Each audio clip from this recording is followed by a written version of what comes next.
Hello everyone and welcome back to my channel where we talk all things real estate. My name is Alyssa Estes and I'm a licensed realtor in the state of Georgia. Last week we talked about earnest money, and this week I thought we should cover the most common contingencies that are in your contracts to protect you and your earnest money. So first of all, what is a contingency? A contingency is the sale will not go through unless these things happen. It gives you an out, basically, and that is what is protecting your earnest money.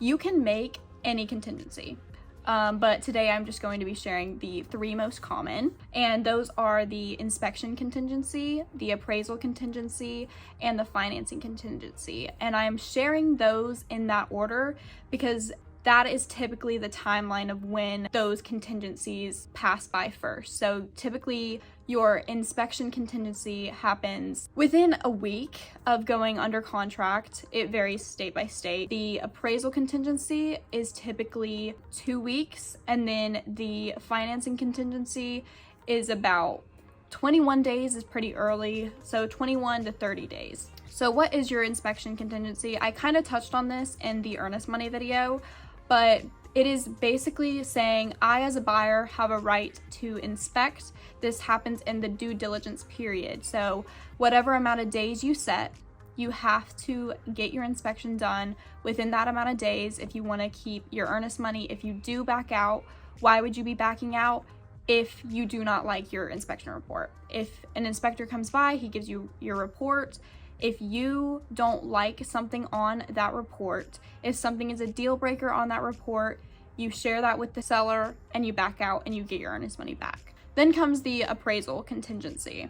If you are buying a home using a loan, the mortgage lender is most likely going to require an appraisal. The appraisal contingency states that if the appraisal comes back at a price different than what y'all agreed on the sales price, then you can back out and get your money back, of course, within the amount of days set forth. Banks and mortgage lenders require appraisals because they don't want to lend more money than the home is worth.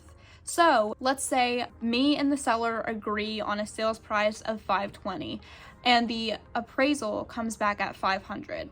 You then have some options. I can back out and get my earnest money back. I can also do an appraisal gap contingency, meaning I am agreeing to pay the $20,000 difference. Or you can ask the seller to lower the price, show them why, show them the appraisal report, and then you just do some paperwork and fix that. And finally, we have the financing contingency. This allows the buyer to back out and get their earnest money back within the days set forth if they're not able to secure the mortgage. So what counts as not being able to secure a mortgage? The way I think of it is if it is out of your control, you are able to get your earnest money back. So if me as a buyer loses my job and I now can no longer secure that mortgage, I'm free, I can get my earnest money back. If the interest rates go up in between that amount of time and I can no longer pay those interest rates on the home, I am free to leave with my earnest money.